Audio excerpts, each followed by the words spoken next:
I definitely think in images, and the way that the work is generated is often taking those images and kind of stacking them on top of each other and then drawing the lines between them. So in that sense, there's sort of an arc to, maybe not an arc to that, but there is some sort of progression that happens throughout that, or over the duration of an evening, there's definitely something that starts to fall apart, whether that's through sweat or being physically exhausted. Your wig just kind of starts coming off. So I feel like in that sense, there's also, there's an evolution to that, that one can come in and see something and then leave and come back again 40 minutes later, and it's this, everything's the same except there's a lot that's changed within the figure that's there. I mean, I feel like a lot of what I'm interested in comes from history or mythology. So I do a lot of reading into that. I think in terms of some of the work that I'm looking at, I think I'm very interested in these sort of, these singers that are turning themselves into these art objects, or it's really a very, you're objectifying yourself and you're turning yourself into this machine in a way, especially in opera. There are just such specific things that you have to do in a specific way. You have to live. And I don't think I could ever actually do that, but I feel like I'm doing, I want to try to get to that in the same way that they are. And I feel like people like Antony from Antony and the Johnsons, is someone who I'm looking at as kind of being in control of a lot of different aspects of his presentation. I'm also interested in, I watch the work of Charles Atlas a lot, and he did a lot with the Michael Clark dance troupe, and Lee Bowery as well. So all of those people are kind of floating around there. And I feel like being at, I'm still at SAIC right now, I'm in my last semester. I've met a lot of really good people there too, who I think are interested in the same things that I am, or at least we're all kind of, I feel like Erica, yeah, that we're all sort of interested in the grotesque, and we're all sort of mining it in its different areas. I feel like I'm looking at the grotesque and beauty, and a little bit of camp in there too. I started using it in another piece that I had done, but it's glue and like Elmer's glue and borax, and then some water, and it was just sort of this background material, and I really liked it, and so I wanted to bring it into this project that I was doing. I was researching castrato opera singers at the same time, and liked playing with this stuff, and it felt like this, it's this very malleable material. It never really, it retains a shape for a short period of time before dissolving and disintegrating, and I just felt that was very appropriate for the characters, or fitting into this this idea of the castrato body sort of decaying or declining as they get older, and just sort of the sort of endocrinological differences with those bodies. So it kind of starts to also represent, when I'm working with it, I'm turning it into different organs, whether it's sort of a heart shape or some sort of phallus, but then also letting it overtake certain parts, and it can become, it can melt certain body parts or transform them in some way. Yeah, it's just like a foundation brush. Oh, okay. And it's a water-based sort of TV theater makeup, so it covers pretty evenly, or at least it covers a lot better than, I don't know, like clown white Halloween makeup. Don't know that I really know everything about makeup. I'm just kind of just learning as I go with it. But yeah, a lot of what I'm trying to reference does come from sort of the baroque opera time period. Keep going, keep doing your thing. Just letting everyone know it's 10 minutes till 8. And probably not too many people will show up right at 8, but you probably want to be relatively ready, because when it does happen and nothing's going on, they leave. And then they tell people nothing was going on. So it's just, which is okay. But also, it's a lot of pop culture in there too, whether that's anime or a kind of 70s glam, like Mark Bolan, David Bowie sort of look. I think that's a big part of it too. How do you think about beauty? That's a really wide open question, but I know it's controversial. I always have a difficult time with that. I mean, I feel like I feel like I can talk about it in terms of my relationship to the sorts of characters I'm creating. And that I feel like the roles that I'm making for myself in these videos are always these sort of ecstatic, fainting, almost mystical kind of creatures that simultaneously have to be beautiful in order to get I feel like the audience becomes engaged when there is something beautiful to look at, and that's being pulled through something and into something, into another state, into another dimension of something. It becomes something that's very hypnotic. It's an experience, and I think it's just another entry point for that experience, for something that's very that is really engaging all of these senses, or that is filling a whole room or a whole. It feels like it's this total space that's opening up to you.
The raveling was so spectacular.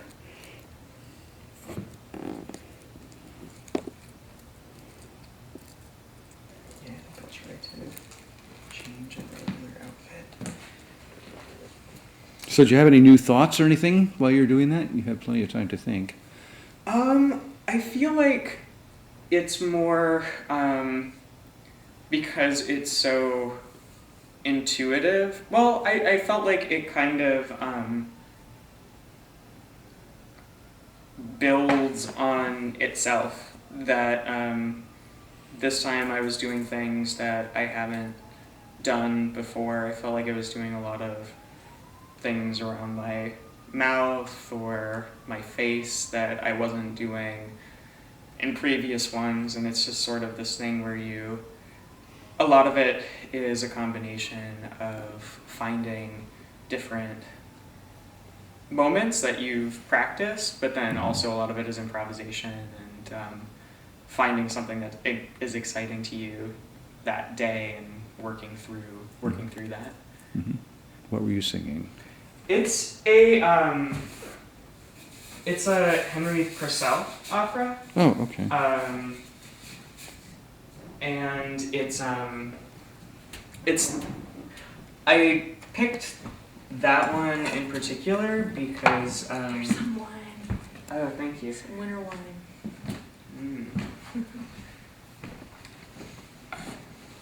I picked that one in particular because it was the last very live public recording that Klaus Nomi did before he died of AIDS-related complications, and I wanted to I just felt like incorporating this castrato history and then into this other artist performer who I felt like was also trying to pull something from that history and figure that out through his own body, and unfortunately passed away too very, very young.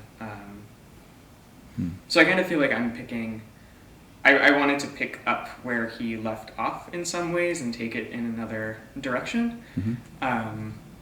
So yeah, that's why I chose that one in particular.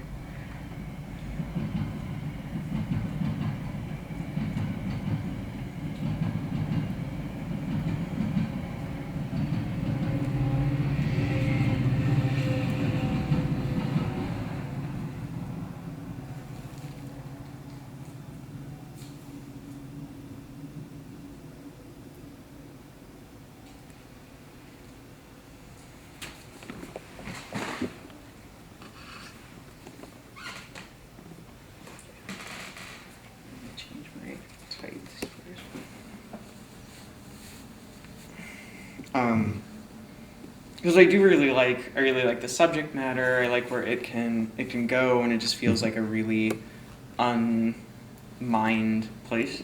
Or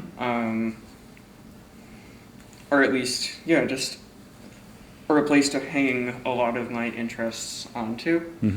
It's a place where I can combine all of these varied interests in theater and video and creating an installation environment. And You know what comes to mind is Camille Paglia's Sexual Personae, and she has a couple chapters in there that really deals with androgyny and the place of the androgyne, say at court and in literature, how it's a kind of really privileged character.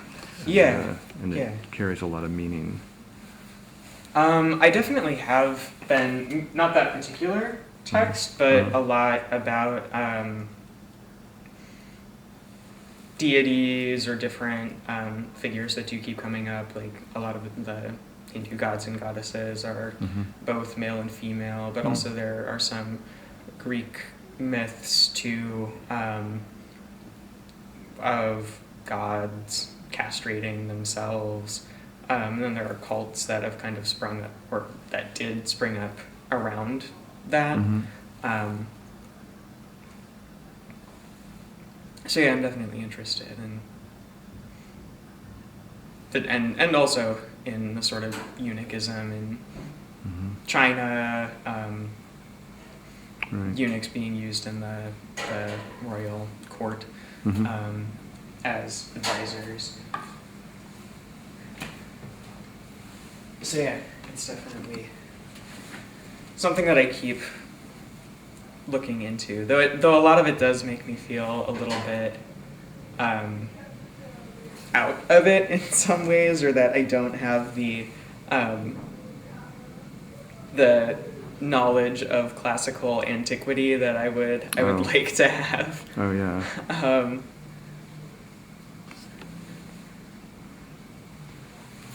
guess that's fine.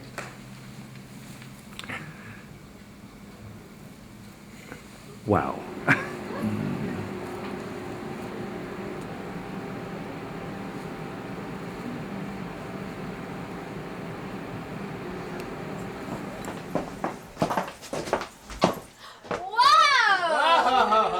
at you!